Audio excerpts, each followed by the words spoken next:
grave, j'ai pris 30 kilos en moins d'un an. Ça y est, je fais plus de 90 kilos.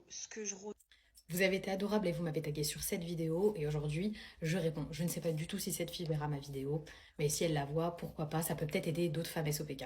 Donc bonjour, je m'appelle Iman, je suis auteure, naturopathe et nutrithérapeute et je suis spécialisée dans le syndrome des ovaires polykystiques et la fertilité. Personnellement, vous savez, j'ai été diagnostiquée en 2015 du SOPK.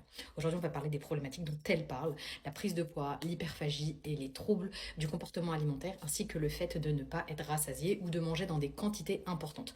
Tous ces éléments que je viens de mentionner sont des symptômes du syndrome des ovaires polykystiques et sont la conséquence directe d'une problématique qui est fondamentale dans le syndrome des ovaires polykystiques que nous appelons la résistance à l'insuline. Donc la résistance à l'insuline, c'est l'incapacité qu'a vos cellules à faire rentrer l'insuline. Je le simplifie au maximum. Et c'est ça qui va entraîner des troubles de la glycémie, qui va entraîner de l'inflammation, qui va entraîner de la prise de poids, qui va entraîner une faim constante, qui va entraîner des troubles de l'humeur, qui va entraîner de la fatigue et qui va également entraîner une résistance à la leptine. La leptine, c'est quoi? C'est l'hormone de la satiété. Quand vous souffrez de résistance à l'insuline, en plus de souffrir automatiquement d'inflammation, vous aurez tendance à souffrir à la fois de TCA, donc trouble du comportement alimentaire, mais également de tout ce qui est trouble en rapport avec votre alimentation. Je vous explique.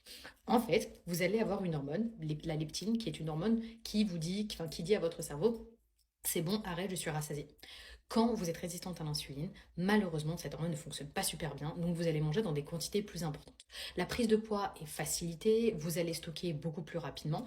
Comment est-ce qu'on fait pour revenir en arrière? Donc déjà, elle l'a dit dans sa vidéo, elle compte mettre en place un régime alimentaire et c'est parfait. Elle a parlé du jeûne intermittent et du fait que pour elle, c'était impossible et je comprends, j'ai été à sa place. J'ai également été résistante à l'insuline. La bonne nouvelle, c'est qu'on peut revenir à la normale si on fait attention à plusieurs éléments.